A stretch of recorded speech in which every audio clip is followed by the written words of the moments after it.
Gloire à Dieu. Je voudrais d'abord dire merci à Dieu qui permet que nous puissions nous retrouver. Depuis le début de l'année, je n'ai pas été ici. C'était l'année dernière. Donc, c'est la première fois que Dieu vraiment soit loué. C'est lui qui nous garde en vie. Et c'est avec joie, avec simplicité de cœur, mais aussi avec sens de responsabilité que je réponds d'ailleurs à toutes mes invitations, mais aussi particulièrement à celle-ci. Merci à l'homme de Dieu, le révérend pasteur Constant, pour la confiance, pour l'amour et aussi pour ses cœurs de me permettre de commencer le travail, d'être le premier à ouvrir ce programme et avec un très bon thème. Merci beaucoup, pasteur, à toi et à tous ceux qui travaillent avec toi. Merci aussi à mon fils, le révérend pasteur Deldi. Je vous encouragerai de la voir parce qu'il a été aussi longtemps l'un de mes étudiants. Donc, beaucoup de choses, je n'ai pas besoin de me déplacer. Il peut le faire, il le fera bien. En plus, il a grandi ici à Paris, donc il parlera en français, pas trop germanisé. Donc, ça sera vraiment bien. Merci beaucoup, pasteur, d'être venu. Merci à l'apôtre pour cette grâce aussi qu'il m'a donné d'être son père avec l'autorisation du pasteur Constant. Merci pour toutes les démarches et merci à vous qui êtes là, certains depuis 15 heures. D'accord, nous allons introduire notre cours. Nous avons un grand thème de séminaire sur le thème, c'est aller. Et dimanche, je vais prêcher là-dessus, aller. Donc, je reste dans ce grand thème, mais je vais donner à cela aujourd'hui sa ramification. Et dimanche, nous allons être un peu dans la prédication. C'est un cours, je ne suis pas habitué à enseigner en restant assis. Même dans les instituts où je donne cours, moi je reste toujours debout. Mais on va faire comme ça. Nous prenons nos Bibles dans Exode chapitre 5. Nous allons lire le verset 1. Et nous allons lire aussi Exode chapitre 7, le verset 16. Exode chapitre 5, verset 1. Exode chapitre 7, verset 16. Je demande à un frère et à une sœur de lire.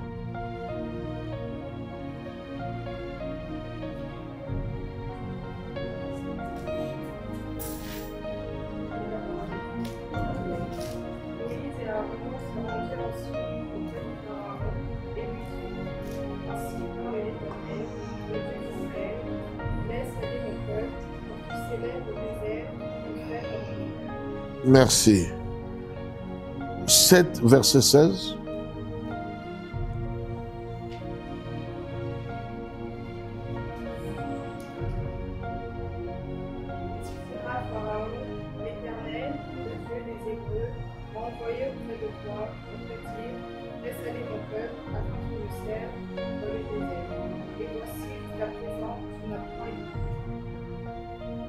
Merci.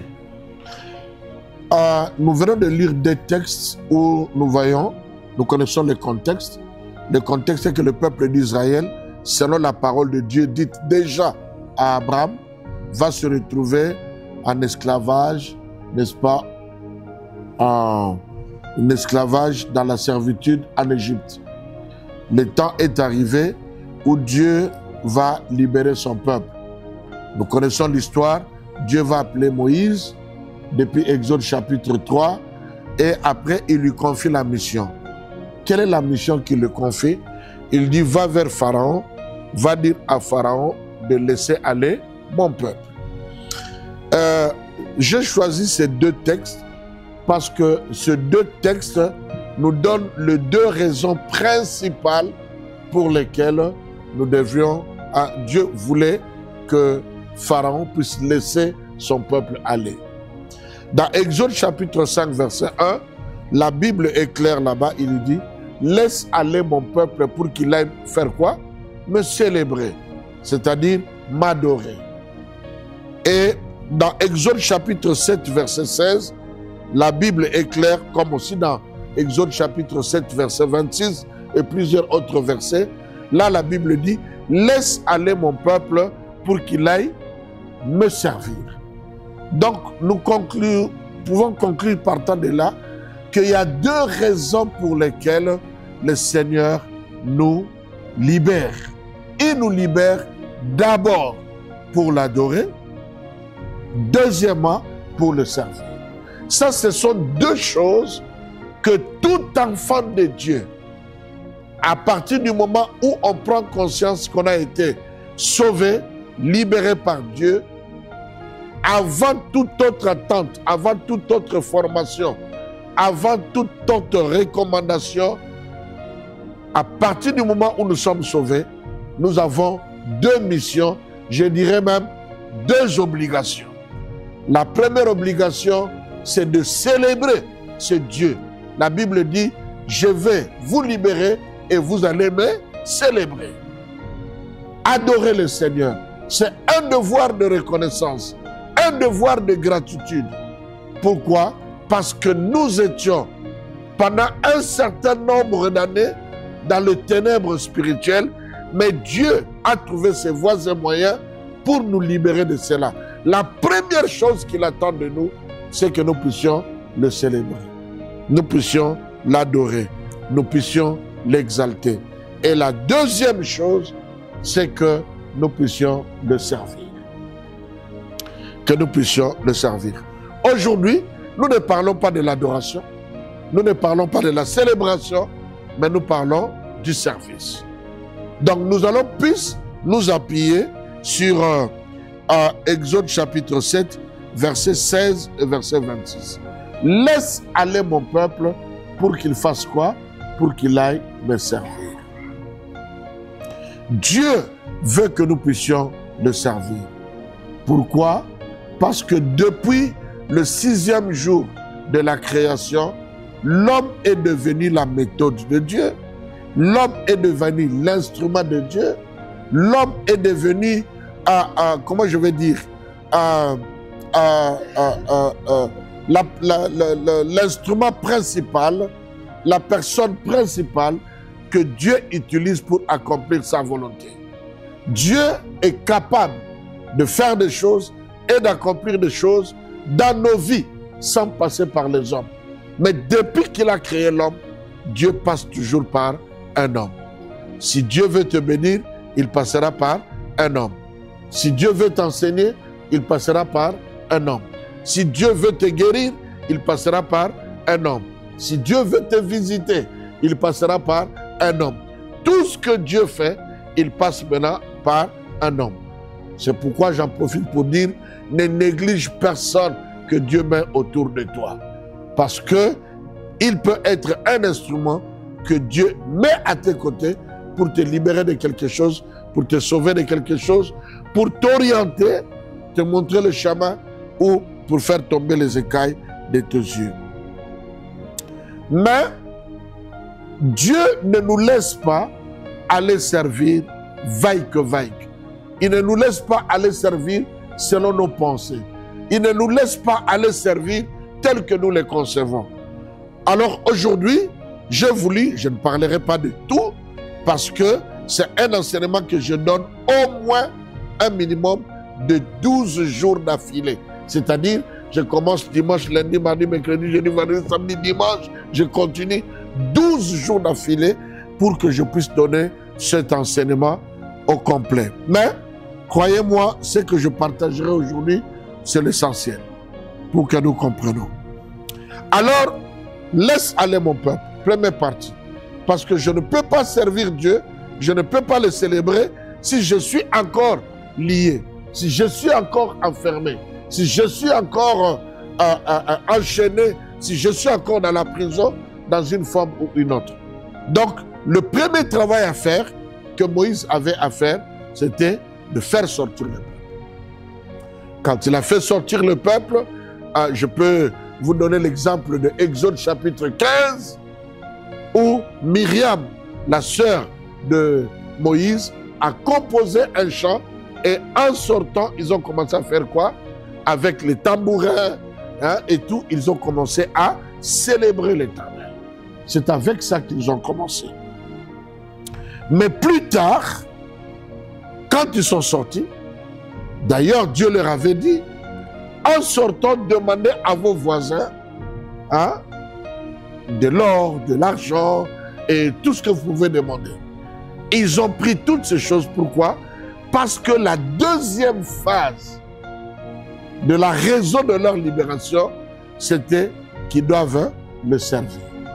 Et ils ne peuvent pas le servir sans temple. Ça va jusque-là? Ça va? Donc, Dieu va faire en sorte que, quand ils sont sortis, ils ont commencé à célébrer, ils ont traversé les étapes qu'ils devaient traverser. Arrivé au chapitre 19e, il va dire au peuple d'Israël, mon souci maintenant, c'est de faire de vous un royaume de sacrificateurs. Que fait un sacrificateur? Il adore et dans l'adorant, il fait quoi? Il sert le Seigneur. Nous sommes dans Exode chapitre 19, le verset 6. Je ferai de vous un royaume de serviteurs et de servantes de Dieu. Traduisons ça comme ça. Exode chapitre 20, il dit, mais il faut qu'il y ait la loi.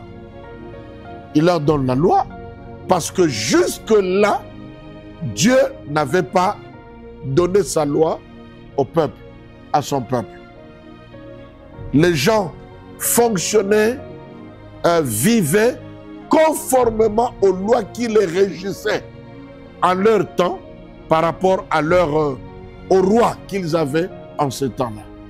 Mais c'est dans Exode chapitre 20 que le Seigneur va maintenant donner une loi à son peuple, à lui.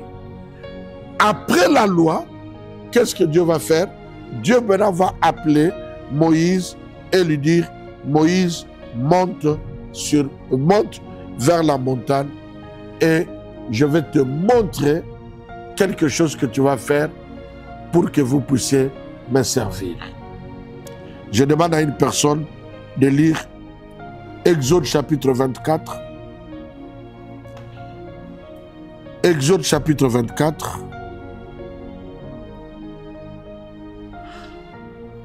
Le verset 1 et le verset 2.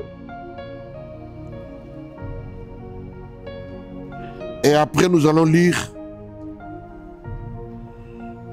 Exode chapitre 25, le verset 1 jusqu'au verset 3 ou 4 et le verset 9.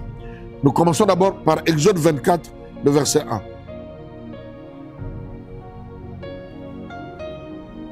Dieu dit à Moïse, monte vers l'Éternel avec Aaron, Nadab et Abihu, ainsi que 70 anciens d'Israël, et vous vous prosternerez de loin. Moïse s'approchera seul de l'Éternel, les autres ne s'approcheront pas, et le peuple ne montera pas avec lui. Avant d'aller là-bas, exploitons encore le verset 9 d'Exode 24. Moïse monta avec Aaron, Nadab et Abihu, ainsi que les 70 anciens d'Israël. Verset 10. Ils virent le Dieu d'Israël sous ses pieds. C'était comme une œuvre en saphir transparent. Verset 11. Comme le ciel lui-même dans sa pureté. Ouais. Il ne porta pas la main contre les personnalités israélites. Ils vinrent Dieu, puis ils mangèrent et burent. Verset 12. Yeah. L'Éternel dit à Moïse, monte vers moi sur la montagne et reste ici. Je te donnerai les tables de pierre, la loi et le commandement que j'ai écrit pour les enseigner. Ouais. Verset 13. Moïse s'éleva avec son assistant Josué et commença à gravir la montagne de Dieu. Verset 15.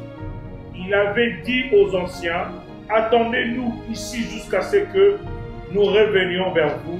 Aaron et Hur vont rester avec vous. Si quelqu'un a une affaire à régler, c'est à eux qu'il devra s'adresser. Moïse monta sur la montagne qui fut recouverte par la nuée. La gloire de l'Éternel reposa sur le mont Sinaï et la nuée le recouvrit pendant 6 jours.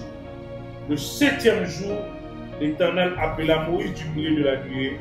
La gloire de l'Éternel avait l'apparence d'un feu dévorant au sommet de la montagne, aux yeux des Israélites. Moïse pénétra au milieu de la nuée et continua à gravir la montagne. Il y resta 40 jours et 40 nuits. Chapitre 25, versets 1, 2 et puis versets 8, 9.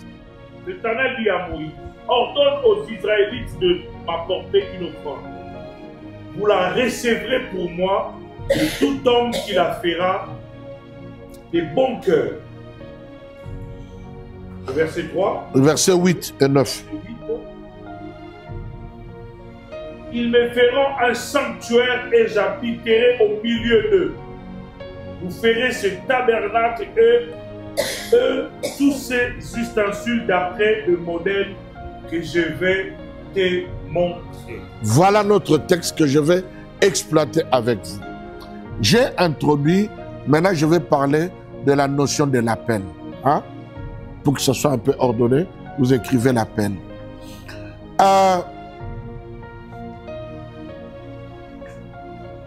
Quand Dieu dit « laisse aller mon peuple pour qu'il aille me servir », c'est-à-dire, il y a un appel qui était sur le peuple d'Israël pour qu'il puisse aller servir Dieu. Mais Dieu ne leur a pas encore dit comment est-ce qu'ils vont servir et avec quoi ils vont servir et à quelle dimension ils vont servir.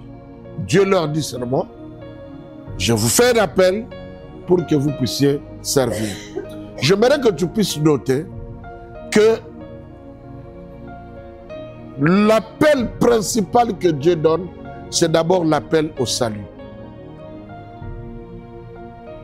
Le tout premier appel que Dieu donne à un homme, c'est l'appel au salut. Le deuxième appel, c'est l'appel à l'adoration et au service. L'appel à l'adoration et au service. Donc, dans la conception de Dieu, dans la méthode de Dieu, tu ne peux pas l'adorer ni le servir si tu n'es pas passé par le salut. Tout celui, comme moi autrefois, qui sert Dieu sans avoir connu l'expérience du salut, apporte dans le temple ce qu'on appelle, n'est-ce pas, un feu étranger, un parfum étranger. C'est comme un travailleur qui travaille dans le noir. Tu travailles, mais tu travailles dans le noir. Merci à Dieu pour sa bonté, parce que ça peut être une préparation inconsciente ou un appel inconscient qui t'amène vers le salut. Je crois avoir déjà prêché ici pour dire que moi je suis dans l'église depuis l'âge de 8 ans, je chante dans les chorales et c'est à 17 ans que je me suis converti, que j'ai compris que pendant toutes ces années, j'aimais Dieu, je servais Dieu, j'étais toujours à l'église, mais sans Dieu. Sans Dieu. Parce qu'il n'y avait pas une rencontre personnelle entre ce Dieu que je prétendais servir, que j'aimais vraiment servir. Il n'y avait pas cette rencontre personnelle avec lui. Le tout premier appel que Dieu nous donne, c'est l'appel au salut. Le salut, lui, est très important. Nous ne parlons pas du salut aujourd'hui. Mais c'est une condition sine qua non, si vous voulez, dans la logique de Dieu pour pouvoir l'adorer et le servir. Maintenant, le deuxième type d'appel, nous le scindons en deux. Hein, disons deux, je mets une flèche en haut, je dis adoration, célébrer, c'est tout un enseignement à part.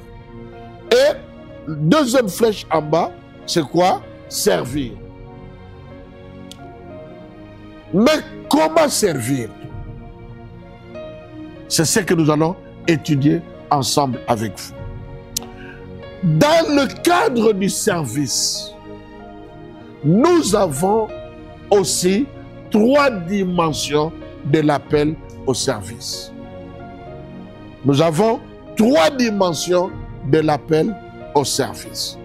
Et d'ailleurs, j'ai toujours dit, en dehors de l'appel au salut, nous n'avons que 3 dimensions de l'appel au service.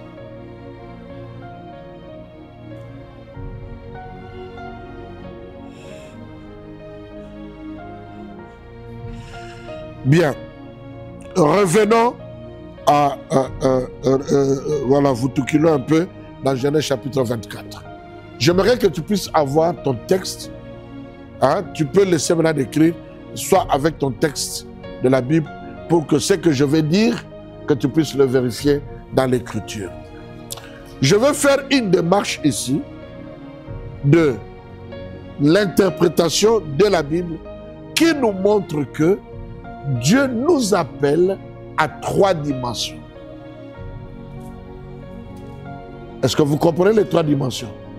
Nous avons l'appel au salut, l'appel, deuxième appel, c'est l'adoration et le service. Au niveau du service, nous avons 3 dimensions. C'est clair, hein?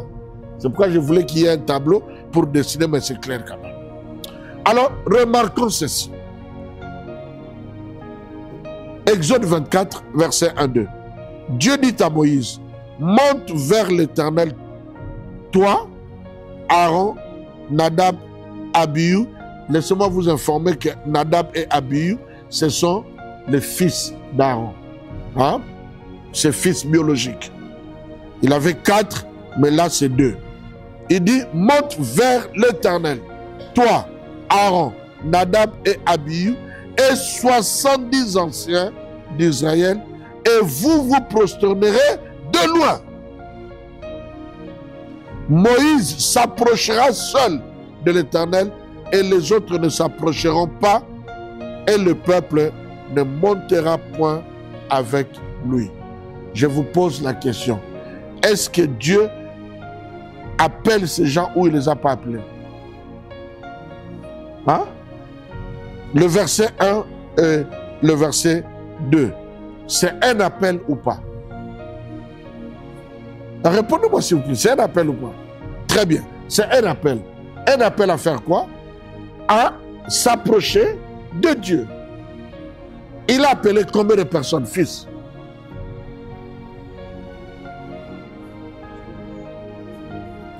J'ai choisi celui-là. Je pensais que tu n'étais là que pour la caméra, mais comme tu participes, sois béni alors. Tu as compté combien de personnes? 74. Qui est d'accord? Hein? Mon bien-aimé n'est pas d'accord. Toi, tu as compté combien? Hein? 70. Fils. Hein? 74? Bon, on va faire l'élection. Qui sont pour 74? Hein? Levez un peu plus haut là, mais qui sont pour 74? Et les autres, vous êtes pour 70? Hein?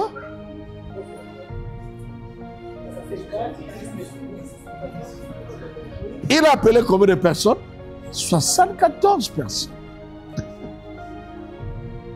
Vous comptez Moïse, Aaron, les 2 fils. Ça fait combien? 4. Plus combien? 70. Ça, c'est le premier appel. Il les appelle à s'approcher à quel niveau? Au niveau de la montagne, au pied de la montagne. Ils vont rester là, ils vont servir là, ils vont tout observer à ce niveau-là. Quand nous lisons le verset 11, le verset 9, Moïse monta avec Aaron, Nadab et Abihu et 70 anciens d'Israël. Ils sont montés, n'est-ce pas? Ils virent le Dieu d'Israël sous ses pieds, c'était comme un ouvrage de saphir transparent, comme le ciel lui-même dans sa pureté. Arrêtons-nous là. La Bible confirme ce que nous avons lu au verset 1. Effectivement, 74 personnes sont venues au pied de la montagne pour rencontrer Dieu. Êtes-vous d'accord avec moi? Ou bien du moins avec l'Écriture? Qu'est-ce que la Bible dit au verset 11, au verset 11, au verset 10? Est-ce qu'ils ont vu Dieu ou bien n'ont pas vu Dieu? Hein? Ils ont vu Dieu. Il s'est passé encore quoi? Ils ont vu Dieu. Ils pouvaient décrire Dieu. Ils ont eu la vision, ils ont vu Dieu. Et ils pouvaient décrire. Ils disent que, la Bible dit, ils virent le Dieu d'Israël. Mais ils le virent où? Sous ses pieds. Ils le virent comment? Comme un ouvrage de saphir transparent, comme le ciel lui-même dans sa pureté. Alors, je vais vous tout killer dans le verset 11 plus tard. Parce que le verset 11 va nous dire qu'il n'a pas étendu sa main sur, j'ai beaucoup aimé ta version, sur les personnalités d'Israël. C'est quelle Bible?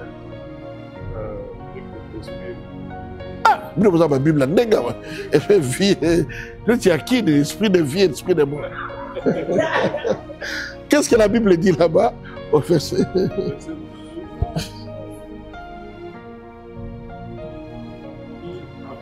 Point sa main sur les élites. Sur l'élite. C'est ce que je voulais entendre. Personnalité, élite. Qui a un autre terme? Oui, chez toi c'est quoi? Pardon? Parole de vice? Ouais, ouais. Mais c'est ça le même, non? Non, non. Une autre version. Il ne porta point sa main sur les nobles. Très bien. Les nobles, les personnalités et l'élite. Vous comprenez que ceux qui sont venus au pied de la montagne, passez-moi l'expression, ce n'était pas de petits peuples. C'était des grandes personnalités. L'élite d'Israël, les nobles, chez nous on dirait les notables. Hein? Comme qui dirait au pays là on les appelle quoi? Les honorables. Ils ont été appelés et ils sont restés au pied de la montagne et ils ont eu la grâce de voir Dieu. Et ils pouvaient décrire le Dieu qu'ils ont vu. Mais la Bible dit au verset 11, Dieu n'étendit pas sa main sur eux. Ils ont vu Dieu. Dieu les a appelés, mais Dieu ne les a pas, il n'a pas étendu sa main sur eux. Ça va jusque-là? Ça, c'est la première dimension de l'appel que j'appelle, dans le cadre de mon cours, l'appel au pied de la montagne. Ils sont appelés, mais il ne reste qu'au niveau du pied de la montagne. Pourquoi je dis ça? Parce qu'au verset 12, Dieu va dire encore à Moïse, Moïse, monte vers moi sur la montagne. Donc c'est comme un deuxième appel. Une deuxième fois où Dieu dit encore à Moïse de faire quoi? De monter. La Bible nous confirme, verset 13, Moïse se leva. C'est-à-dire, Moïse était avec les 74. Et Dieu lui dit, monte. Qu'est-ce qui se passe? Moïse se leva. Au lieu d'aller seul, qu'est-ce qu'il fait? Il prend Josué et il monte avec Josué jusqu'à un certain niveau.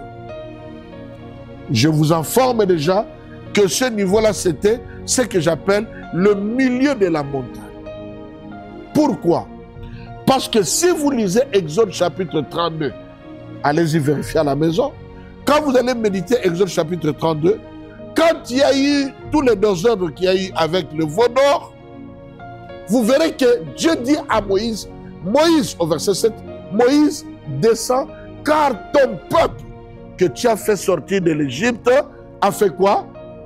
A fait un veau d'or, a péché contre moi. Et quand Moïse redescendait, la première personne qu'il a rencontrée, c'est qui? C'est Josué. Donc, ça nous donne un tableau à 3 points.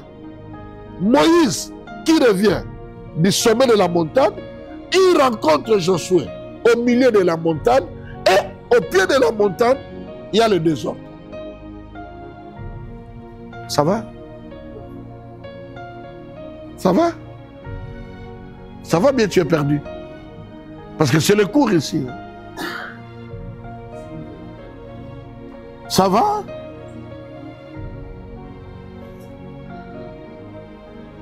Il monte avec Josué. J'expliquais que la deuxième dimension de l'appel au service, c'est l'appel au niveau au milieu de la montagne.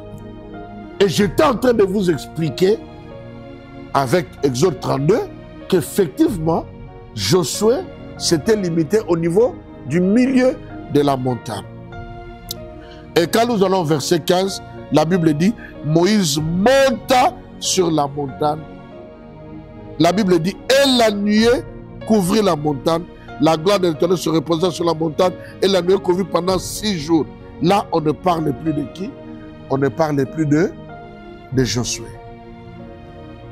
Donc, nous avons 74 qui sont au pied de la montagne, moins 2, ils sont restés 72. 2 sont montés au niveau du milieu de la montagne. Arrivé au niveau du milieu de la montagne, moins 1. Il laisse Josué là et il monte tout seul jusqu'au sommet de la montagne. Et quand il arrive au sommet de la montagne, c'est là que la nuée le couvrit pendant tout ce nombre de jours que la Bible dit. Et quand il était tout seul, dans la présence de Dieu, c'est là que maintenant, nous allons dans Exode chapitre 25. Alors, quand Dieu s'est rassuré que Moïse est resté seul, alors maintenant, Dieu va parler à Moïse. Il dit, l'Éternel parla à Moïse et dit, parle aux enfants d'Israël. Parle aux enfants d'Israël. Est-ce que Josué a entendu ce que Dieu disait à Moïse? Est-ce que les 72 qui sont restés en bas, ils ont vu Dieu, n'est-ce pas? Mais est-ce qu'ils ont entendu ce que Dieu disait à Moïse? Non. Non. Josué a vu une autre dimension. Moi, je peux supposer que Josué a vu la nuée qui couvrait qui? Moïse au sommet de la montagne. Mais quand Dieu a commencé à parler, Dieu s'est organisé pour que Josué et tous ceux qui étaient restés ne puissent pas écouter. Quand il arrive là-bas, nous avons 3 dimensions. L'appel au pied de la montagne, l'appel au milieu de la montagne et l'appel au sommet de la montagne. C'est seulement celui qui est appelé au sommet de la montagne qui n'a pas seulement eu la grâce d'entendre, de voir Dieu, mais aussi de voir quoi? D'entendre Dieu. De recevoir de Dieu des instructions par rapport à la manière dont le peuple va servir. Et il va dire, va, parle aux enfants d'Israël, dis-leur d'apporter l'offrande, dis-leur d'apporter ceci, d'apporter cela, d'apporter ceci, d'apporter cela. Il donne la liste, n'est-ce pas, des offrandes que le peuple devrait ramener. Pourquoi? Pour le verset 8 et le verset 9. Le verset 8, il dit, regarde bien ta Bible, il est écrit à la troisième personne du pluriel. Il dit, ils me feront les tabernacles, ils me feront un sanctuaire et j'habiterai au milieu d'eux. Verset 9. Il parle à la deuxième personne du pluriel. Il dit quoi? Vous ferez le tabernacle. Mais vous ne le ferez pas n'importe comment. Vous le ferez selon le modèle que je vais. Qu'est-ce qui est écrit dans ta Bible? Selon le modèle que je vais te montrer. Verset 9. Quand Dieu m'a révélé ce message, je dois dire encore que parce que je venais à Paris et mon travail c'était je prêche, je prie pour les gens, les miracles, les gens tombent et tout. Et les gens me connaissaient comme cela. Mais à chaque fois que je venais, j'ai trouvé que les églises se divisaient. Tu viens au mois de... nous sommes au mois de juin là. Tu viens prêcher une belle église comme ça. Et quand je reviens après 3 mois, 4 mois, 5 mois, l'église est panzanée. Et tu vas dans telle église, tu as prêché, tu reviens après une année, l'église est panzanée. Alors j'ai dit, Seigneur, je ne veux plus continuer à aller là-bas si tu ne me donnes pas un message qui va bâtir les églises pour que les églises deviennent solides. C'était la seule fois dans ma vie où je fais presque 6 mois, je ne suis plus revenu à Paris. Et c'est là que le Seigneur m'a révélé cet enseignement. Et quand je suis revenu avec cet enseignement, ça bouleversait les gens. Positivement et négativement. Ça, je vous l'ai dit. Il peut vous raconter beaucoup de choses. Pourquoi? Parce que tous ceux qui ne servaient pas selon les modèles, ou qui ne se retrouvaient pas selon le modèle que je présentais, selon les Écritures, j'étais leur ennemi. Mais ceux qui voulaient servir Dieu, selon le modèle de Dieu, ils étaient bénis, ils étaient contents. Je n'oublierai jamais, une église m'a invité pour le même message à Courneuve. J'espère que l'église existe encore. Une église m'a invité à Courneuve pour donner cet enseignement. Parce que un de leurs frères est venu là où j'enseignais et il a dit, nous avons besoin de cet enseignement pour mettre de l'ordre dans notre église. Alors il a parlé à son pasteur, le pasteur est venu assister, j'ai enseigné pendant 12 jours à l'église de pasteur Bruno Quim, le bishop Bruno Quim. Ils sont venus assister et ils ont aimé. Mais malheureusement, ce n'était pas tout le monde qui était venu. Alors quand ils sont repartis, ils ont dit, nous devons inviter l'apôtre Martin. Et avant que je n'arrive, il y a eu des soucis dans l'église. L'église s'est divisée en morceaux. Malheureusement, celui qui m'avait invité, celui qui était la personne principale, lui, il était aussi l'un des pasteurs dans cette église. Mais il se retrouve du côté où il était avec un petit nombre. Le caissier est parti de l'autre côté de ceux qui étaient partis. Alors je suis venu avec les trains à l'époque, je vous parle des années 96, 97, 98. Je suis arrivé à Paris, à la gare du Nord vers 15 h et je suis resté là jusqu'à 3 h du matin. Parce que personne ne peut venir me chercher. Je n'avais personne. J'appelais celui qui m'a invité, la seule personne principale que je connaissais. Il ne prenait pas le téléphone. Et j'étais là, j'ai traîné avec ma valise. Je vous dis, à la gare du Nord, de 15 h, 16 h, 17 h, jusqu'à 3 h du matin. C'est là que j'ai eu l'idée d'appeler un de mes fils qui est un ami, Quand je l'ai eu, il a appelé le pasteur Willy Mwanda, paix à son âme. Et voilà comment ce pasteur, ils se sont organisés pour venir me récupérer à la gare du Nord. Et je suis allé dormir au salon chez lui. Il n'avait qu'un studio avec sa femme.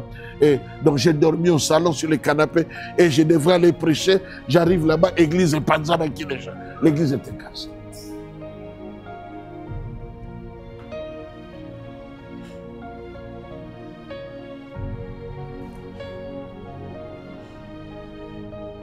Il dit, vous ferez le tabernacle. Ils me feront le sanctuaire.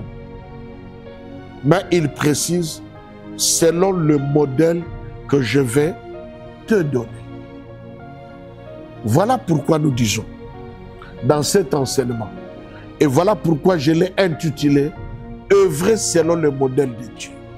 Le modèle de Dieu, c'est le modèle du tabernacle. Pourquoi je dis que c'est la première fois, et d'ailleurs la dernière fois, que Dieu a montré à quelqu'un comment est-ce que j'aimerais que vous puissiez me servir. En dehors de ça, il n'y en a pas. L'apôtre Paul est venu à donner le côté spirituel de ce service. Mais les principes sont demeurés les mêmes. Voici le tabernacle. Merci à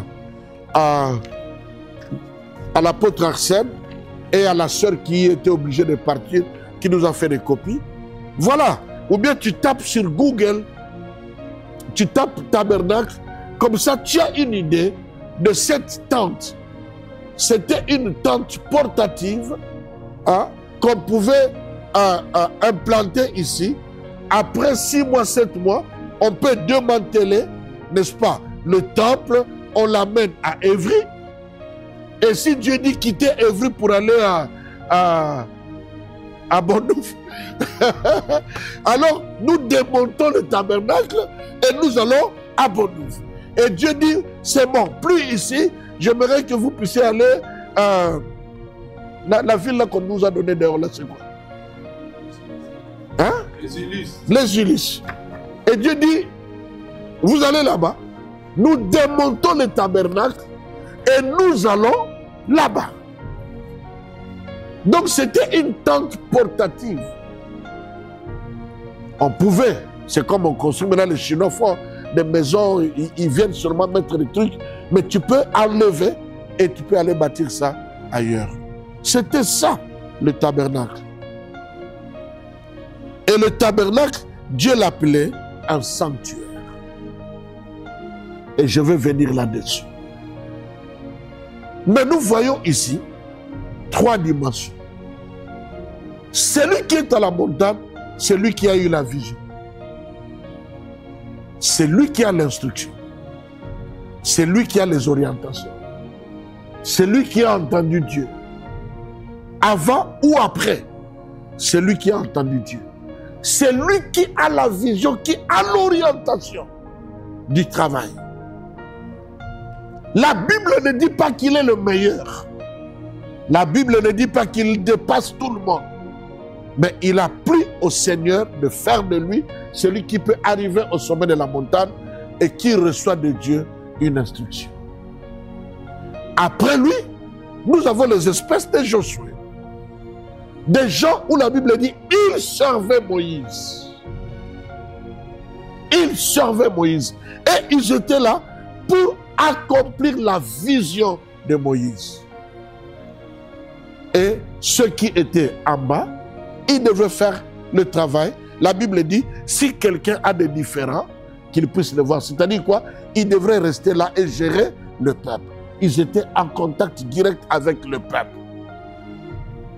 C'est ça les 3 dimensions. N'est-ce pas?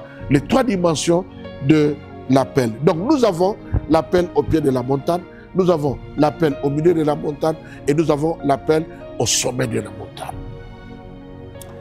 Celui qui va au sommet de la montagne, il reçoit les instructions de Dieu, il est aussi appelé, mais il est appelé, son appel est différent et plus profond que l'appel de 74 que l'appel de Josué au niveau du milieu de la montagne.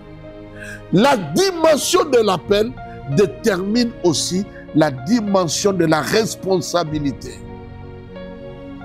La dimension de l'appel détermine aussi la dimension de quoi? De la responsabilité. Et cette dimension de la responsabilité définit la mesure de l'onction que Dieu donne à cette personne. Ces trois notions doivent être claires. L'appel, la responsabilité et l'onction en rapport avec le travail que Dieu t'appelle de faire.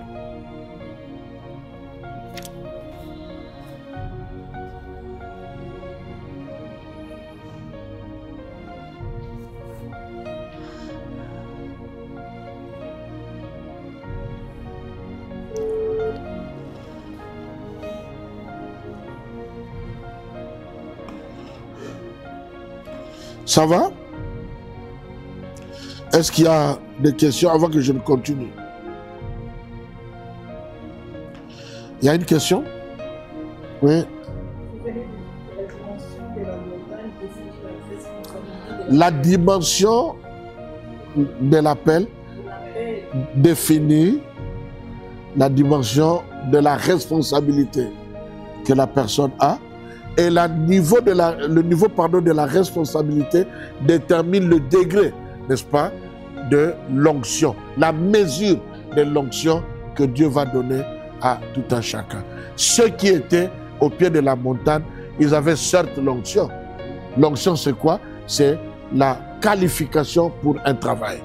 Et ce niveau-là est différent du niveau de l'onction que Dieu a donné à ceux qui sont élevés un peu plus haut. Et ceux qui sont élevés un peu plus haut, leur dimension de l'onction est un peu moins que celui qui a reçu de Dieu toute l'onction. C'est là que nous parlons du visionnaire et de ceux qui sont appelés à porter la provision. Amen. Celui qui est allé au niveau de la montagne, c'est lui le visionnaire. Celui-là, il peut avoir eu la vision après. Quand vous lisez dans le livre d'Ésaïe, vous verrez qu'Ésaïe a commencé à prophétiser à partir d'Ésaïe chapitre 1, chapitre 2, chapitre 3, chapitre 4, chapitre 5. Mais quand il arrive au chapitre 6, la Bible dit « Et Ésaïe eut une nouvelle vision de Dieu ». Il y a des gens qui peuvent commencer le travail par la force des choses ou bien par un besoin ou poussés par le Saint-Esprit, mais sans une vision claire. Mais chemin faisant, Dieu leur donne la vision. Voilà à quoi je t'appelle. Nous avions commencé avec la musique. Et plus on avançait, plus l'appel de Dieu sur moi devenait de plus en plus clair. Qu'est-ce que Dieu veut de moi? Amen. Amen. Est-ce qu'on est ensemble? Donc, nous avons trois dimensions d'appel et nous allons essayer de les définir. Mais restons dans le tabernacle. La Bible dit, vous ferez le tabernacle. Qui doivent faire le tabernacle?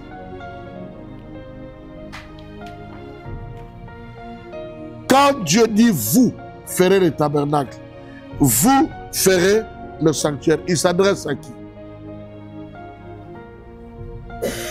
Tu as une idée?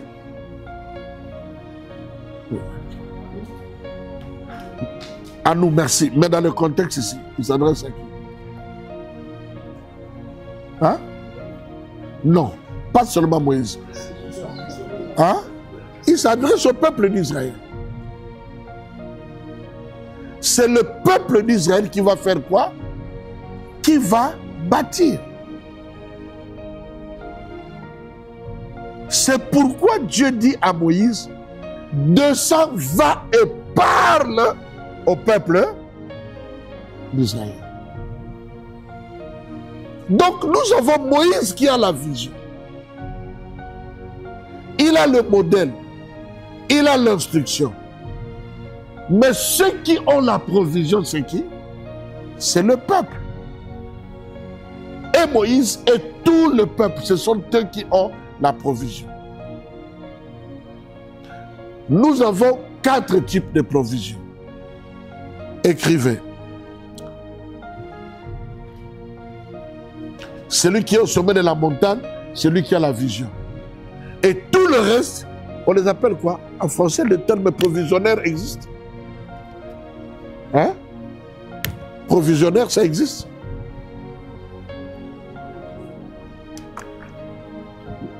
Qui pouvoir à la provision, on l'appelle comment? Bon. Je ne sais pas. Nous avons 4 types de provisions. La première provision, c'est la provision humaine. C'est la provision humaine. La provision humaine, c'est quoi? C'est toi et moi. Ce sont justement ces hommes et ces femmes qui doivent apporter leur talent, leur connaissance, leur capacité, leurs compétences, mais aussi ce que Dieu demande. L'argent, le matériel, les tapis, les briques, les appareils. Ce sont les hommes. Donc tu dois te considérer dans l'appel de Dieu au service comme étant la première provision que Dieu a donnée pour cette église. Pour la réalisation de la vision de cette église, tu es la première provision. La provision humaine. Deuxième provision.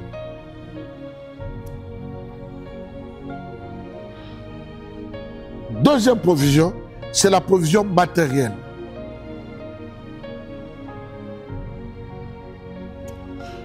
Provision matérielle. Le matériel ne vient pas de soi, mais le matériel vient par la première provision. Ce sont les hommes qui doivent amener quoi? Les peaux de bélier, les tissus, de fin. Ce sont les hommes qui doivent ramener ça. Troisième type de provision, c'est la provision financière. Ici, le finance ne joue pas encore un grand rôle parce que tout se faisait à l'époque là, on n'avait pas encore les moyens financiers comme aujourd'hui. C'était d'autres types d'échanges à l'époque. Donc c'est pourquoi ici on ne peut pas encore parler de monnaie comme telle. Mais la provision financière est importante pour réaliser la vision que notre Moïse a eue de la part de Dieu. Quatrième type de provision, c'est la provision spirituelle. La provision spirituelle. La provision spirituelle, c'est quoi? C'est toutes les capacités surnaturelles, tous les dons de l'esprit que le Seigneur t'a donnés. Il faut noter que ce ne sont que des provisions. Pourquoi? Parce que Moïse n'a pas tout. Moïse ne peut pas tout. Il a certes eu la grâce d'aller au sommet de la montagne, de recevoir les instructions, mais il n'a pas la capacité de tout faire par lui-même. Il n'a pas tout le matériel, il n'a pas tous les dons, il n'a pas toutes les connaissances, il n'a pas toutes les capacités. Voilà pourquoi le Seigneur va mettre tout autour de lui des hommes et des femmes avec différentes qualités, capacités et possibilités pour aider, n'est-ce pas, l'homme à pouvoir accomplir quoi? La vision de Dieu. L'encyclopédie de la langue française, tu vas trouver 3 définitions du mot sanctuaire. La première définition, le sanctuaire, c'est le lieu de culte. C'est très important de définir cela parce que c'est de cela que dépend le travail. La première signification du mot sanctuaire, c'est le lieu de culte. N'importe quel lieu que tu transformes en lieu de culte, ce lieu devient un sanctuaire. Si tu transformes ton salon en lieu de prière, ton salon devient un sanctuaire. Si tu transformes une des pièces de ta maison en un lieu de culte, ce lieu devient un sanctuaire. Je ne sais pas qu'est-ce qu'il y avait ici dans le passé. C'était peut-être un entrepôt, un garage, que sais-je encore. Mais parce que ce lieu a été transformé en un lieu de culte, ça devient un sanctuaire. C'est-à-dire, tout lieu que vous mettez à part pour le culte, ce lieu devient quoi? Un sanctuaire. Ça, c'est la première dimension du mot sanctuaire.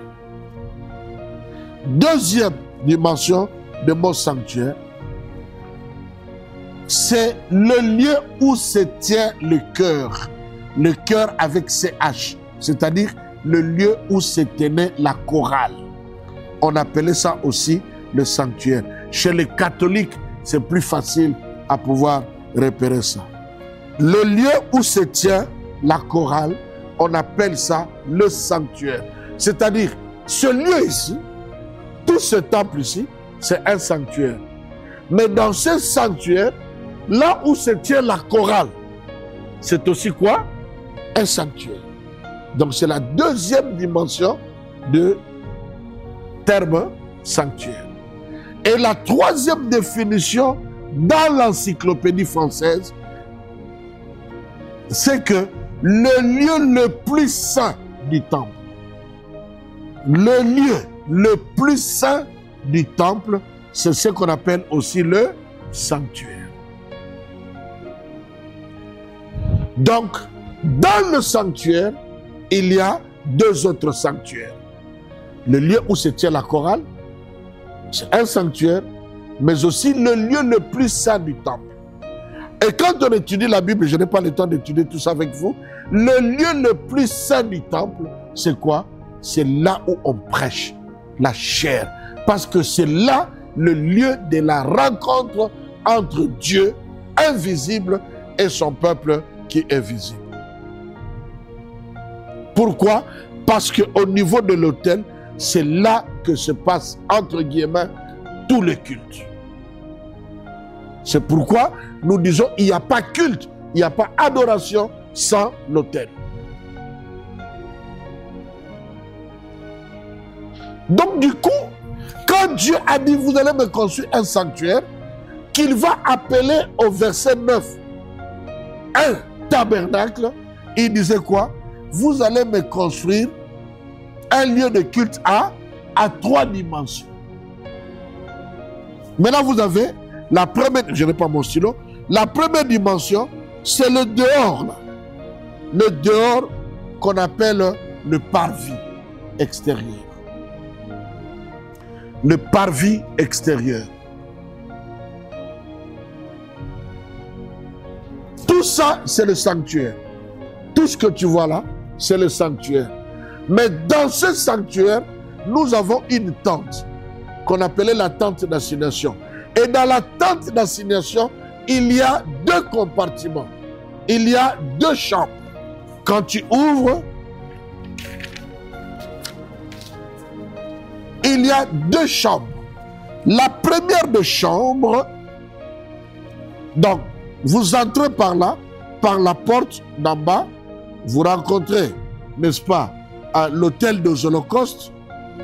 Je vais vous expliquer ça rapidement après. Vous avez la cuve de rein. Après la cuve de rein, vous avez le rideau, le premier rideau, qui sépare le parvis extérieur avec la première chambre de la tente d'assignation. Cette première chambre, on l'appelait le lieu saint. C'est marqué là-bas, n'est-ce pas? Vous avez le lieu saint. Dans le lieu saint, il y avait 3 choses. Il y avait la table de pain de proposition, le chandelier et l'autel d'or. L'autel d'or ou l'autel de parfum. Maintenant, entre la première chambre et la deuxième chambre, il y a encore un rideau. Et dans ce rideau, quand vous traversez ce rideau, vous entrez dans la chambre qu'on appelle le lieu très saint ou le lieu saint des saints. Et là, vous trouvez quoi? Vous trouvez l'arche de l'alliance.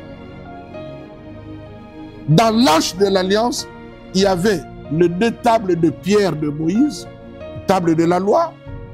Il y avait le bâton de Moïse qui avait fleuri, que tu trouves dans l'arche de l'alliance. Et tu trouves encore quoi? Tu trouves une partie de la manne, la nourriture qui tombait du ciel. Tu trouves les 3 objets-là dans la caisse-là qu'on appelait l'arche de l'Alliance, qui était protégée par des chérubins. Donc, nous retrouvons les 3 dimensions du sanctuaire. Nous avons l'appel à 3 dimensions. L'homme lui-même est un temple. Pourquoi? Parce qu'il y a le parvis extérieur que nous voyons. Il y a la partie plutôt, lieu saint, ton esprit, que nous ne voyons pas. Et il y a le lieu saint, c'est-à-dire ton cœur, ton âme, que nous ne voyons pas. L'homme est tripartite. Dieu lui-même se présente comme un Père, Fils et Saint-Esprit. Donc vous voyez que, quelque part, la manière de fonctionner de Dieu, il respecte ce principe de 3 dimensions. Même quand on a construit l'arche de Noé avait 3 compartiments. Avait 3 dimensions. Pourquoi Dieu choisit les choses comme cela? Parce qu'il a décidé comme cela. Ça fait partie de sa souveraineté. Lui-même, il est. C'est pourquoi on l'appelle Elohim. Il est lui-même Dieu. Il est à la fois Père, Fils et puis Saint-Esprit. Il n'y a pas 3 dieux. Il n'y a qu'un seul Dieu. En fait, Jésus, c'est lui Dieu. Le Saint-Esprit, c'est Jésus. Et le Saint-Esprit, c'est Dieu. Parce qu'il n'y a pas 3 dieux, il n'y a qu'un seul Dieu. Mais qui se déploie selon les périodes et les fonctions en 3 dimensions. Père, Fils et Esprit. Et il fait que, quand on construit que l'homme soit créé à son image, selon 1 Thessaloniciens chapitre 5, le verset 23, l'homme a 3 parties. Corps, âme et esprit. On construit l'arche, 3 dimensions. Construisez-moi le sanctuaire, 3 dimensions. Voilà pourquoi nous disons que le chiffre 3, c'est le chiffre de la sanctification, de la sainteté. Et moi, dans mon cours, selon la révélation que Dieu m'a donnée, dans le temple, il n'y a que 3 dimensions de service. Il y a de ceux qui sont appelés à servir au niveau du parvis extérieur. Il y a de ceux qui sont appelés à travailler dans le lieu saint. Et il n'y a qu'une seule personne dans chaque église, dans chaque communauté, dans chaque assemblée qui est appelée à travailler au niveau du lieu très saint.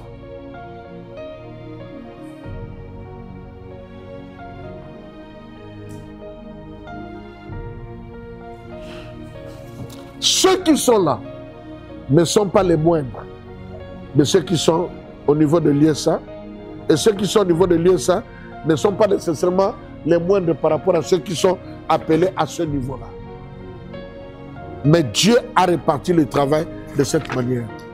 Et le degré de responsabilité augmente selon que l'on travaille à ce niveau, ou à ce niveau, ou alors à ce niveau-là. Et le degré de l'onction aussi diffère par rapport à ceux qui travaillent ici, à ceux qui travaillent là, et à celui qui travaille de l'autre côté. Dans le tabernacle, il n'y avait qu'une seule personne. Mais je vais vous montrer dans la Nouvelle Alliance que cette structure est demeurée, est restée. Mais qui représente là-bas, qui travaille ici et qui travaille là-bas. La Bible va dire qui était appelé à travailler ici.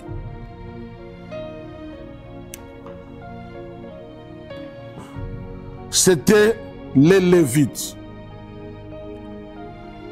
Qui sont les Lévites? Les Lévites étaient les fils de Lévi. Lévi est le troisième fils de Jacob. Je disais tout à l'heure que ce sont les fils et les descendants de Lévi qui étaient appelés à travailler dans le tabernacle. Il y a toute une longue histoire là. Au départ, dans Exode chapitre 19, verset 6, Dieu voulait faire de tout le monde, n'est-ce pas, un royaume de sacrificateurs, mais cela allait être représenté par le premier fils né. C'est-à-dire tout premier fils né était consacré à l'Éternel. Mais après, vous arrivez dans Exode chapitre 32, le verset 26, 27, 28, nous connaissons cette histoire. Tout le peuple s'est prostitué autour du veau d'or. Quand Moïse est descendu jusqu'en bas, il a dit à moi tout, à moi ceux qui sont pour l'Éternel.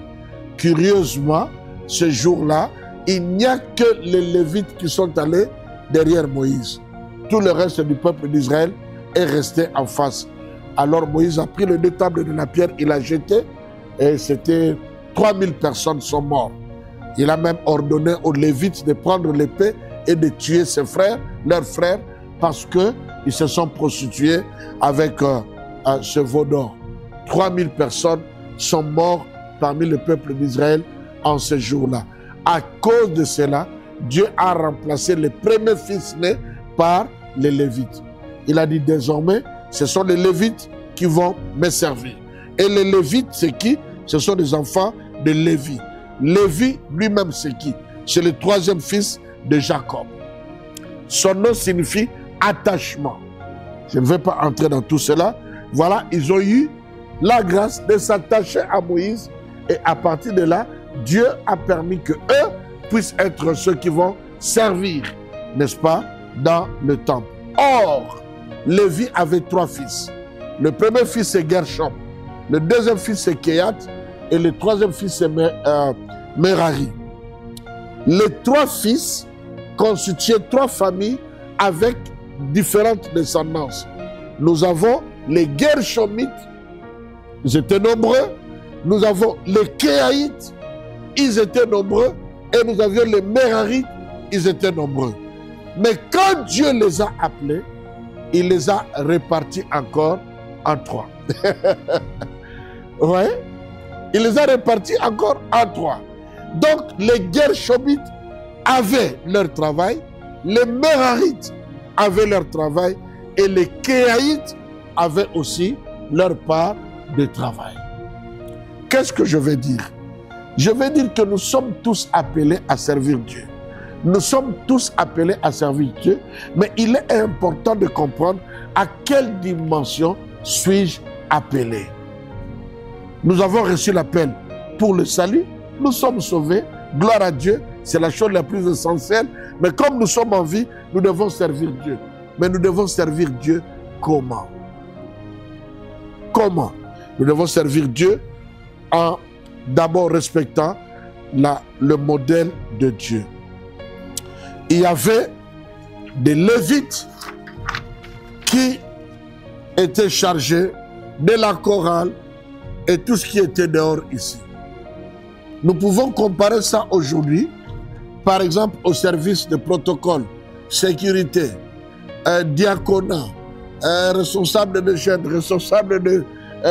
voilà, tous les services qui ne requièrent pas une grande responsabilité spirituelle. Ce sont ceux-là que nous pouvons comparer à ceux qui travaillent, n'est-ce pas, dans le parvis. Comme les Gershomites ou comme les Merarites. Ils sont serviteurs de Dieu. Ils servent Dieu. Ils auront aussi leur récompense. Mais leur dimension de service et leur degré de responsabilité est différent du degré de responsabilité de ceux qui sont dans le lieu saint. Dans le lieu saint qui était là-bas, les fils propres d'Aaron. C'est-à-dire ceux qui travaillent autour de nous, qui ont des responsabilités d'ordre spirituel déterminées par l'homme que Dieu a établi. il ne doit pas y placer excusez-moi le terme encore, n'importe qui, mais il doit placer ceux-là qu'il regarde comme ses fils, mais sur le plan spirituel.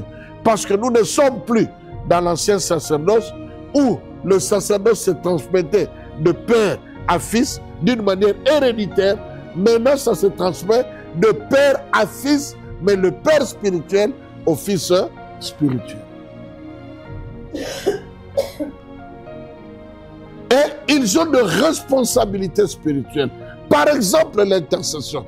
Je ne peux pas confier l'intercession de mon ministère à des gens en qui n'ont pas ma vision, qui n'ont pas mon cœur, qui n'ont pas le souci que j'ai pour l'œuvre de Dieu. C'est une grande responsabilité. C'est la chaudière, comme nous l'appelions autrefois en Afrique. C'est la chaudière où on fait marcher toutes choses pour que les choses dans l'église soient d'une manière spirituelle. Je disais que ceux qui travaillaient ici, il y avait la table de plein de propositions, c'est-à-dire un serviteur de Dieu qui travaille à ce, il doit connaître la parole. Je ne dis pas qu'il doit connaître toute la Bible, mais il doit être stable, il doit maîtriser la doctrine. La doctrine de votre église, la vision de votre église, la confession de foi de votre église.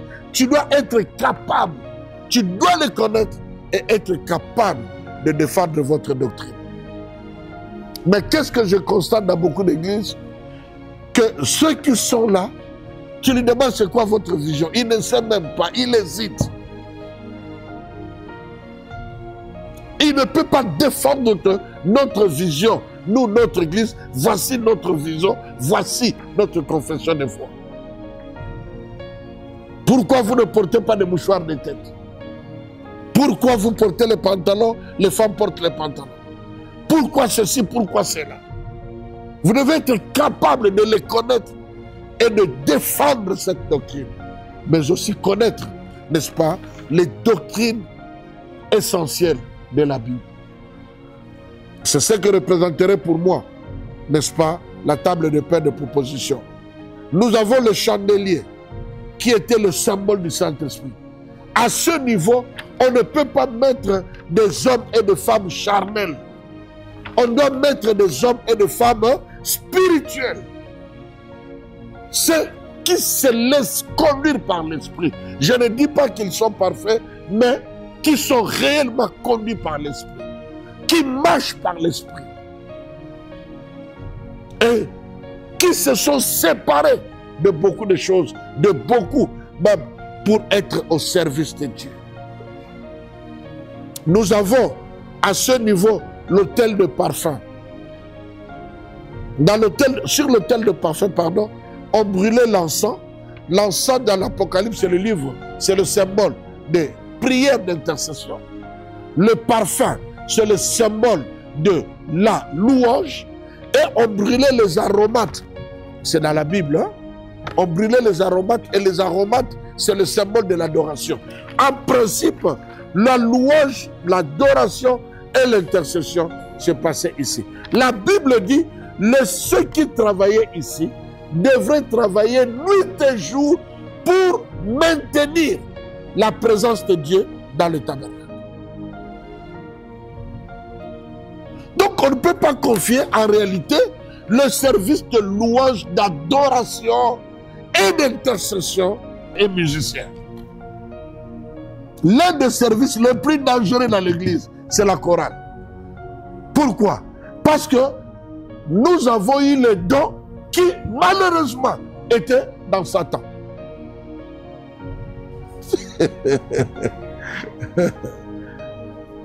Parce que Lucifer était chargé de la louange et de l'adoration au ciel. Il a gâté les choses là-bas et il a été précipité sur la terre. Maintenant, toi et moi, nous nous retrouvons que nous avons le talent, le don de quoi? De la musique. Voilà pourquoi les choristes, nous sommes les plus exposés, les plus tentés, les gens les plus compliqués de l'église. Quand tu viens dans l'église, Le protocole ne demande pas l'argent. Les services de sécurité ne demandent pas l'argent. Les seules personnes qui demandent l'argent dans les églises sont les musiciens. Mais toujours, ils sont rien. Alors qu'ils font le même travail que le service de protocole. Mais nous sommes différents. Nous sommes différents. Même notre accoutrement est différent. Les musiciens s'habillent toujours différents. Dans le monde, comme dans les Écritures. Nous avons nos particularités à nous. Et donc, si on ne met pas des gens qui sont brisés là-dessus, nous, quand on grandissait dans les chorales, dans les églises, la plupart des gens qui créaient des problèmes, il a engrossé une fille, on l'a suspendu, c'était toujours la chorale.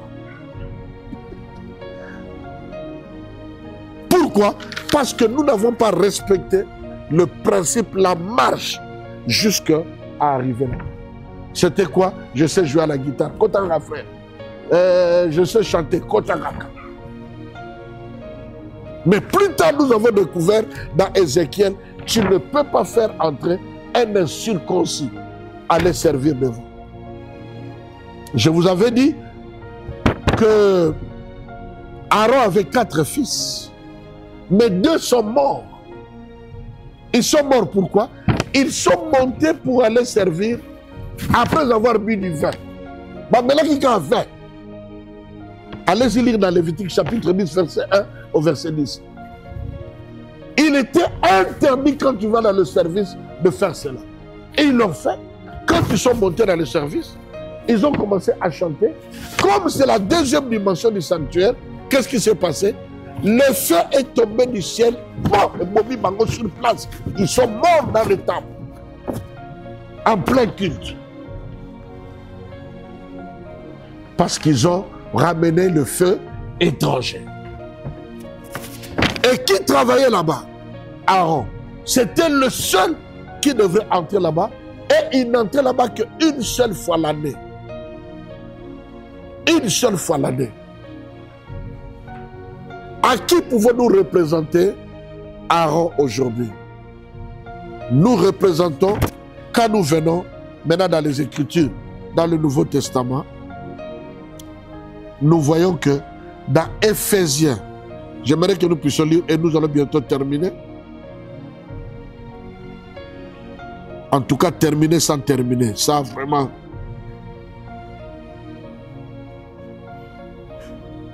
Je veux que tu puisses lire avec moi 1 Corinthiens chapitre 12. 1 Corinthiens chapitre 12, à partir du verset 27 jusqu'à la fin. Vous êtes le corps de Christ et vous êtes ses membres.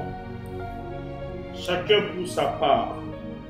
Dieu a établi dans l'Église premièrement des apôtres, deuxièmement des prophètes, troisièmement des enseignants, ensuite viennent les miracles, puis les dons de guérison, les aptitudes à ces miracles, les aptitudes à secourir, à diriger, à parler diverses langues. Tous sont-ils apôtres? Tous sont-ils prophètes? Tous sont-ils enseignants? Tous font-ils des miracles? Tous ont-ils des dons de guérison? Tous parlent-ils en langue? Tous interprètent-ils? Aspirez aux dons les meilleurs. Je vais encore vous montrer la voie par excellence. La voie par excellence, c'est l'amour. Mais quand nous restons ici, nous nous rendons compte que Dieu reconnaît que nous sommes tous les membres d'un seul corps. Nous formons tous, tant sur le plan universel que sur le plan local, nous formons tous un seul corps. Un corps qui est composé de plusieurs membres et de plusieurs organes. Mais nous sommes obligés de constater que tous les membres n'ont pas le même rôle. Tous les membres n'ont pas la même fonction. Tous les membres n'ont pas les mêmes capacités. Tous les membres n'ont pas ne sont pas couverts de même type d'honneur, tous les membres n'ont pas la même taille. On peut encore citer. Et par rapport à cela, Dieu nous a placés dans le service. Il a dit clairement, Dieu a placé premièrement qui? Les apôtres, le prophète et les docteurs. Quand nous allons dans Éphésiens chapitre 4, nous avons les premières personnes que Dieu a établies dans l'Église. Éphésiens chapitre 4, versets 11, 12 et 13, si quelqu'un peut nous lire ça. La Bible nous dit ceci, c'est lui qui a donné le sang comme apôtre, les autres comme prophètes, les autres comme évangélistes, les autres comme bergers et enseignants. Il a fait pour former le saint aux tâches du service en vue de l'édification du corps de Christ, jusqu'à ce que nous parvenions tous à l'unité de la foi, de la connaissance du Fils de Dieu, à la maturité de l'adulte, à la mesure de la stature parfaite de Christ. Les 5 ministères, c'est-à-dire les apôtres, les prophètes, l'évangéliste, les pasteurs et le docteur, je ne sais pas jusque-là toujours pourquoi, dans 1 Corinthiens chapitre 12, l'apôtre Paul, le même apôtre Paul dit, Dieu a établi d'abord les apôtres, les prophètes, et il met les docteurs avant les évangélistes. Je ne sais pas pourquoi il a fait, peut-être qu'il a juste cité comme cela. Mais nous voyons que le premier groupe de ceux qui sont appelés pour l'Église, c'est les ministres de l'Évangile, que nous pouvons appeler les ministres de Dieu, qui sont, non pas seulement ils ont des dons, mais ils sont eux-mêmes des dons que Dieu a pris et il a donné à l'Église. Nous avons les apôtres, les prophètes, les évangélistes, les pasteurs et les docteurs. Ce sont eux qui, en principe, doivent être les types de ceux qui sont appelés au sommet de la montagne. Pourquoi? Parce que tu ne peux pas être apôtre, prophète dans ce 5 ministères si tu n'as pas reçu un appel où Dieu te donne une mission, une vocation, une instruction, une orientation que nous appelons la vision. Tu dois avoir un appel, tu dois avoir un message, tu dois avoir des instructions que tu as reçues de notre Moïse qui est le Seigneur Jésus pour que nous puissions conduire l'œuvre. Tu ne peux pas être un apôtre sans un message. Tu ne peux pas être un évangéliste sans une orientation de message que Dieu t'a donné. Je connais ce premier évangéliste qui a marqué ma vie par ses livres. On appelait Tel Osborne, mais il sillonnait le monde entier avec un seul verset. Un seul verset. Il ne fait de campagne qu'avec ce verset-là. Dieu est le même hier, aujourd'hui et éternellement. Il sillonnait le monde entier rien qu'avec ce message-là. Et au travers de son ministère s'opéraient des guérisons instantanées, des guérisons miracles. Mais je connais un autre évangéliste qui est d'ailleurs mon modèle de prédication, de presse, c'est lui mon modèle, si je peux dire ainsi. Jimmy Swaggart. Lui ne prie pas pour les malades. Mais lui, il chante. Il serait le cousin d'Elvis Presley. Il chante, il compose les chants. Je ne l'ai jamais vu dans le service en train de prier pour les malades. Mais quand il prêche la parole, même si tu avais déjà reçu Christ, tu as l'impression que tu dois encore recevoir Christ pour la deuxième fois. Tu as l'impression que tu dois encore recevoir Christ pour la deuxième fois. Parce que Dieu ne l'utilise pas en tant qu'évangéliste dans le miracle, mais il l'utilise en tant qu'évangéliste dans la parole.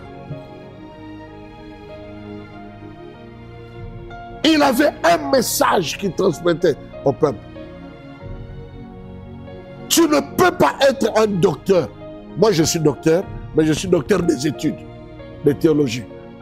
Mais il y a de ceux qui sont docteurs de l'appel. Tu ne peux pas être docteur d'appel si Dieu ne t'a pas appelé et t'a oint avec un message, une orientation particulière. Mais qu'est-ce que nous voyons aujourd'hui? Tout le monde s'improvise, prophète, apôtre, et sans message. Et trop de ministres tuent les ministres, et trop d'églises tuent l'église. Parce que beaucoup dirigent des assemblées, mais ils n'ont pas de vision. Ils n'ont pas d'orientation. Quand tu n'en as pas, tu peux être un pasteur sous la vision d'une autre personne. Sous l'orientation d'une autre personne. Et c'est très important. Quiconque est appelé doit avoir une portion. Il n'est pas obligé de travailler comme l'apôtre Martin, comme Jimmy Swaggart, comme tel Osborne ou bien comme Billy Graham, qui est aussi l'un des plus grands évangélistes. Mais lui, il n'a jamais parlé en langue, il ne parle pas en langue, il ne prie pas pour les malades. Quand il prie, il finit de prêcher. Regardez les conversions. 3000 personnes se convertissent. Parce qu'il en a la peine. Et il en a l'onction. Est-ce que c'est clair? Après cela, l'apôtre Paul va nous montrer maintenant, dans les livres pastoraux, prenons Tite.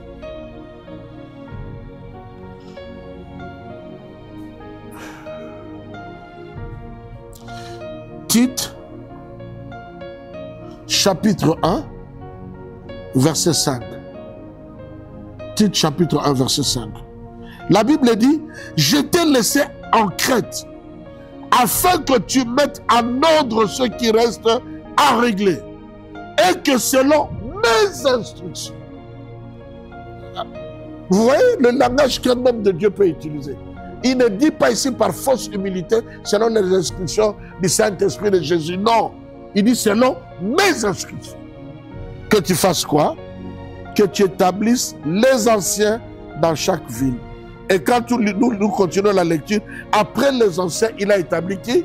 Les diacres et les diaconesses.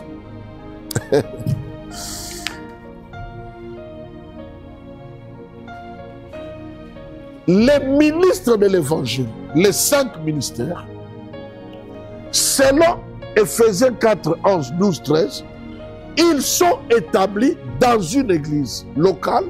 Le pasteur a été établi ici, l'apôtre a été établi ici, le pasteur d'Eldi a été établi à Assem, mais ils ne sont pas ministres seulement ici.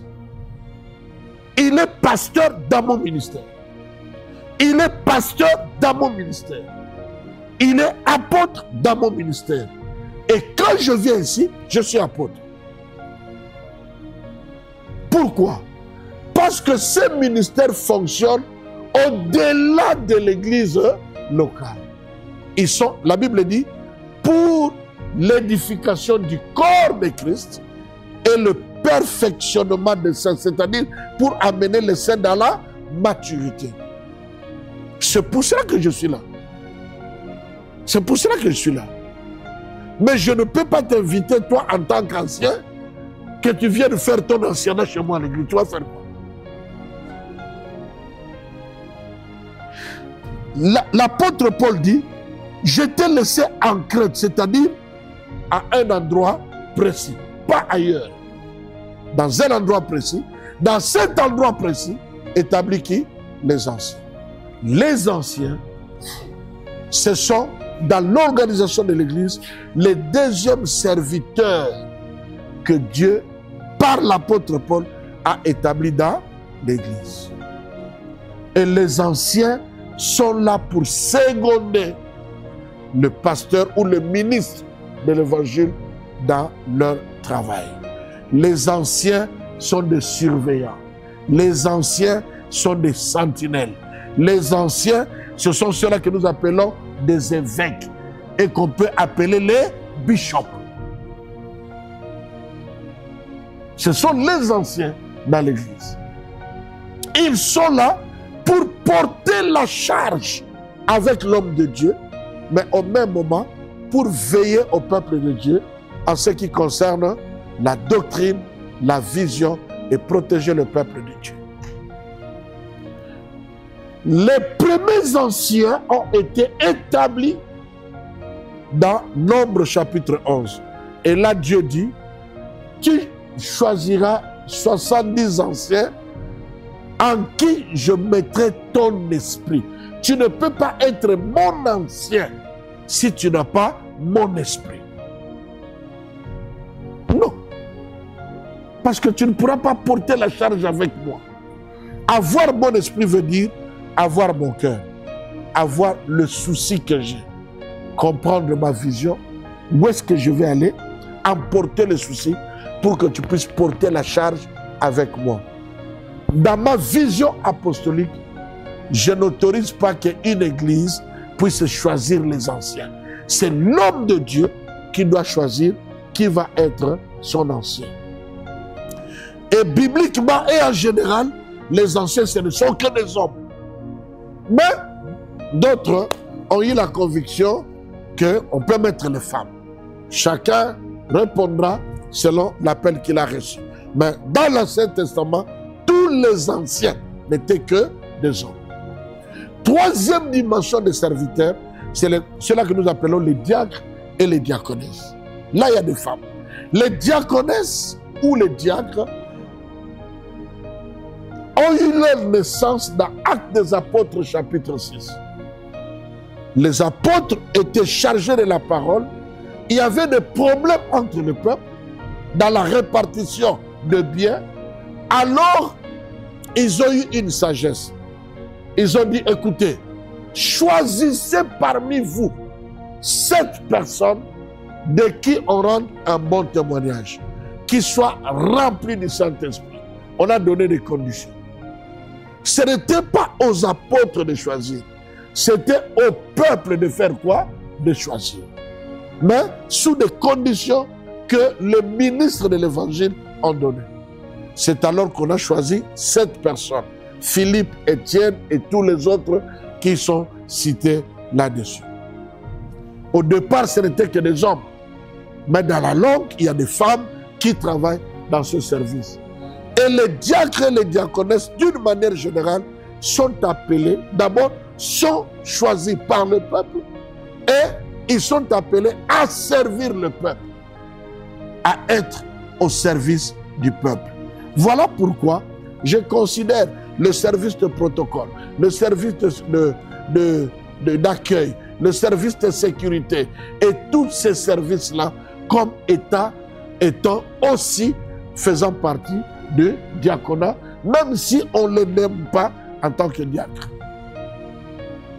Et maintenant, au-delà de cela, par rapport à la vision que chaque homme de Dieu a eue, il peut établir le département des jeunes, le département des enfants, le département des mamans, le département des papas, le département, je ne sais pas moi de qui, de jeunes mariés, le département des fiancés. Il peut faire tout ce qu'il veut parce qu'il a la liberté de pouvoir organiser son ministère selon la vision que Dieu lui a donnée. Et donc du coup, l'organisation que je trouve ici ne peut pas être nécessairement la même organisation que dans une autre église. En dehors de la présence des ministres de l'évangile, des anciens et des diacres. Tout le reste, chacun organise selon la vision qu'il a reçue de Dieu. Dans mon livre que j'ai écrit sur ce thème, tu as ça? Le livre « Le leadership sacerdotal selon le modèle du tabernacle ». J'ai écrit un livre là-dessus. Je démontre que le leadership de Moïse, pasteur Constant, était différent du leadership de Josué. Le leadership de Josué était différent du leadership d'une autre personne. Les prophètes à leur temps, ils avaient leur leadership qui était différent. Le leadership christocentrique de Christ était différent. Le leadership de Pierre était différent et le leadership de Paul était aussi différent. Tout dépendait de la vision des objectifs à atteindre. Moïse avait dans son leadership les Caleb, les Josué, les Our pour l'intercession. Il avait Josué pour l'accomplissement, déplacer les montagnes. Il était comme son porte-parole. Quand il donne le message, c'est lui qui sonne le corps pour que les gens viennent. C'est lui qui fait ça. Donc, disons, le premier petit à confiance de Moïse, c'était Josué. C'est pourquoi d'ailleurs, même quand Moïse est monté avec lui, Dieu ne l'a pas frappé. Parce que Dieu a reconnu que lui là, il sert Moïse. Josué chapitre 1. Josué fils de Nun, serviteur de Moïse. Mon serviteur Moïse est bon. Dieu le reconnaît dans cette position. C'est pourquoi, quand bien même Dieu a appelé Moïse tout seul, et que Moïse a pris Josué avec lui, c'était une désobéissance quelque part, mais Dieu ne l'a pas frappé, parce que Dieu a reconnu que Petit Wana a servi Moïse. Est-ce que c'est clair? Est-ce que c'est clair? Alors, il a établi, tu verras que Moïse avait son équipe là, qui accomplissent la mission. Il faut prier, les Our, les Caleb et tout. Maintenant, s'il faut maintenant construire le tabernacle, il avait d'autres personnes. Il avait Betsalel, Oholiab et d'autres personnes. La Bible dit, Dieu les a dotés de l'intelligence et de la sagesse pour fabriquer les matériaux dont Moïse avait besoin pour construire le tabernacle. Deuxième équipe. Troisième équipe, c'était l'équipe sacerdotale. C'est-à-dire Aaron, le fils d'Aaron et les Lévites pour les cultes. C'est comme cela que moi j'ai organisé mon ministère. Dans mon ministère, j'ai mes compagnons d'œuvre. J'ai ceux qui sont là pour réaliser les choses que je veux. Et j'ai ceux qui dirigent nos églises du ministère. Parce que j'ai la vision apostolique. Un pasteur, peut-être, n'en a pas besoin. Quand Josué est venu, Josué n'avait pas de Caleb, de gens tout autour de lui. Josué avait les sacrificateurs et il a établi 12 officiers. Moïse n'avait pas des officiers. Mais Josué a établi 12 officiers. Pourquoi?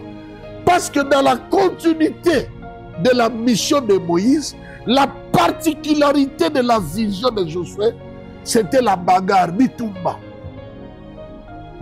Il doit passer d'une ville à une ville. Il doit conquérir. Pour conquérir, tu as besoin de Batamakas. C'est pourquoi il a établi 12 officiers. Mais Moïse n'en avait pas besoin. Donc, dans l'organisation de l'Église, je ne copie pas les autres pour ramener ça chez moi, mais je considère quelle est ma vision, quelle est mon orientation, quels sont les objectifs que je dois atteindre, et par rapport à ces objectifs-là, j'organise mon ministère. En maintenant les principes de base, quand c'est une assemblée, il y a les ministres de l'Évangile, il y a les anciens, il y a les diacres, et le reste, tu peux organiser. Je parlais de degré de responsabilité. Si un frère du protocole, pardonnez-moi de donner cet exemple, fait une bêtise avec une fille, on va en parler. On va suspendre le frère. Mais ça ne va pas déranger l'Église. Mais si c'est un frère ou une sœur qui se tient devant ici, la chose devient combien? Devient grave. Ça commence à affecter quoi? L'Église. Pourquoi? Parce que le degré de responsabilité a augmenté. Maintenant, cette même erreur est faite par soit l'évangéliste ou le docteur Église Salinini et Panzani. Mais c'est le même péché. C'est la même erreur. Mais aux conséquences différentes. Pourquoi? Parce que nous sommes tous serviteurs de Dieu. Mais nous n'avons pas tous le même degré de responsabilité et le même degré d'onction, pas le même degré de dignité. Il y a des choses que si moi je fais, vous êtes scandalisés. Mais si un autre frère ici le fait, vous comprendrez. C'est vrai ou c'est faux? Voilà pourquoi je ne suis pas d'accord avec ceux qui disent nous sommes tous les sacrificateurs. D'accord, mais à quel niveau? Sous quel niveau de responsabilité? Donc, du coup, tous ceux qui travaillent sous son autorité, vous êtes comme ses enfants et vous êtes comme ses serviteurs. Et la Bible dit, servez vos maîtres avec crainte et tremblement. Servez vos maîtres avec empressement. Servez vos maîtres comme si vous serviez le Seigneur. C'est ce que la Bible dit. Comment peux-tu servir Dieu que tu ne vois pas si tu es incapable de servir constant que tu vois?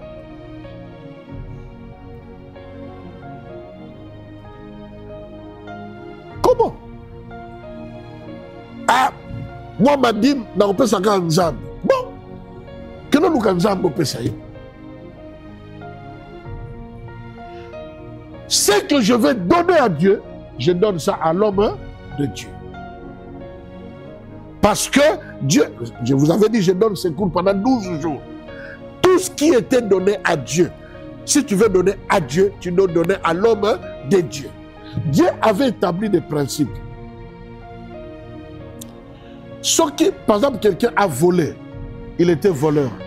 Il a volé les habits, les appareils caméra, c'est pas moi. Et qu'il s'est converti.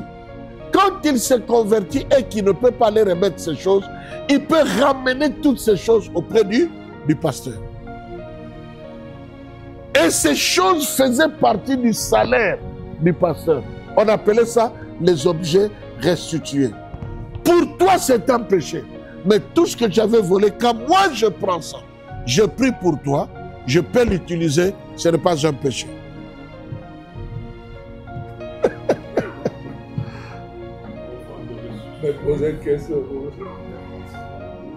Vous comprenez? Pourquoi? Parce que Dieu l'a établi dans ce qu'on appelle les appointements, le salaire de l'homme de Dieu, les droits de l'onction. Va jusqu'à ce niveau-là. Tu trouves le salaire, le travail, le premier salaire, tu donnes ça à l'homme de Dieu. Beaucoup ne l'ont jamais fait. Et après ça, quand tu commences à travailler, chaque mois tu donnes ta dîme à l'homme de Dieu. Parce qu'en principe, nous ne devions pas travailler ailleurs. Nous devions être à temps plein pour l'œuvre du Seigneur. Dieu ne nous empêche pas de travailler. Moi, je travaille.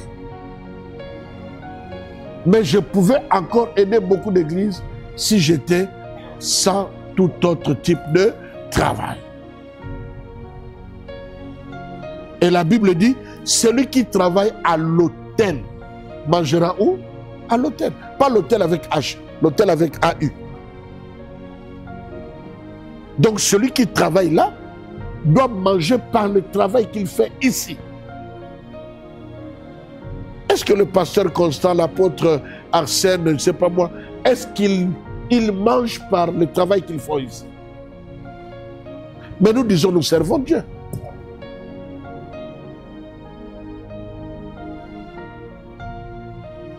Nous disons, nous servons Dieu. Si j'en avais le temps, je pouvais maintenant entrer dans la description du travail des anciens. La fonction, la responsabilité des anciens. La fonction, la responsabilité des diacres. Maintenant, le responsable des jeunes et autres, c'est au pasteur de dire, toi, responsable des jeunes, voilà là où je veux que tu fasses. Parce que ce n'est pas écrit ici. Il doit faire ça selon la vision. Mais la responsabilité des diacres et des anciens, c'est écrit dans la Bible.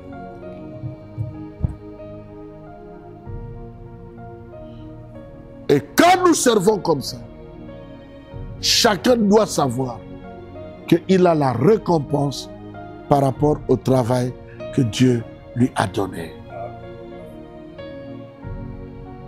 Et la récompense, ne l'attends pas de ton pasteur, tu vas être déçu. Ne l'attends pas de maman, présidente, tu vas être déçu. Ne l'attends pas de l'apôtre Arsène, tu vas être déçu. Mais attends la meilleure récompense de la part de Dieu. Si les hommes reconnaissent ce que tu fais, gloire à Dieu. S'ils ne reconnaissent pas, ce n'est pas grave. Dieu qui a mis ce fardeau dans ton cœur, il le fera. Dernière chose. Les serviteurs d'Éphésiens chapitre 4, ils sont appelés seulement par Dieu, pas par l'Église, ni par la communauté. Comme ça se fait dans plusieurs communautés. Dieu est le seul maître, le seul auteur des appels. C'est lui qui appelle les gens à devenir apôtres, prophètes, évangélistes, pasteurs et docteurs. C'est Dieu, personne d'autre. Mais les autres services, Dieu peut t'appeler en passant par moi, ou moi-même je peux t'appeler à un service. Voilà pourquoi, chez moi, les anciens ont un mandat. Un ancien peut travailler pendant 2 ans. Si nous trouvons que tu n'as pas bien travaillé, on t'enlève, on choisit un autre ancien. De même que les diacres travaillent chez moi pendant 2 ans. Après 2 ans, s'ils ont bien travaillé, on les reconduit. Ou bien on reconduit ceux qui ont bien travaillé, ceux qui n'ont pas bien travaillé, on les change. Mais le seul service, le seul appel qu'on ne change pas, qui reste à vie, et c'est pour Sabinoté, c'est Éphésiens 4. Dès que Dieu t'appelle comme apôtre, prophète, c'est pour toute la vie. Tu quittes ici pour aller aux États-Unis, on t'accueille là-bas en qualité de ton appel. Mais tu es ancien ici. Tu viens maintenant dans mon église en Allemagne, tu es frère ou sœur Sam. C'est tout. C'est tout. Voilà quelques notions générales que je peux vous donner par rapport à comment servir Dieu selon le modèle de Dieu. Un autre élément encore intéressant, c'est que, ça je pars avec ça pour moi. Une autre chose intéressante, c'est qu'on pouvait être lévite et avoir tous les dons et toutes les qualités. Mais si tu n'as pas encore 30 ans, tu ne peux pas entrer dans le service. C'est pourquoi, même Jésus, à l'âge de 12 ans, il a prouvé de quoi il était capable. Mais il ne pouvait pas entrer en mission parce qu'il n'avait pas encore 30 ans. Mais dans la nouvelle alliance, nous n'avons pas besoin de l'âge physique, mais de l'âge spirituel. On ne peut pas confier une responsabilité, même si tu as tous les dons, les qualités, le caractère, tout ce qu'il faut. Si tu n'as pas de la maturité, on ne peut pas te confier une responsabilité. Parce que l'âge de 30 ans symbolisait l'âge de la maturité. On dit que cet homme, cette femme ne connaît pas tout, mais il est quand même mature. Il peut conduire les autres, il peut aider les autres, il peut supporter le choc que nous pouvons avoir dans l'église. Et ça, c'est très important. Que Dieu bénisse son enseignement dans le nom de Jésus. Amen. Hier, Zedel Prod n'existe pas. Les Zedel Prod existent parce qu'il y a un Dieu qui a donné la vie. Yes, amen. Pour qu'à travers cette institution, que beaucoup d'âmes aussi derrière soient sauvées. Sauvé, yes, amen.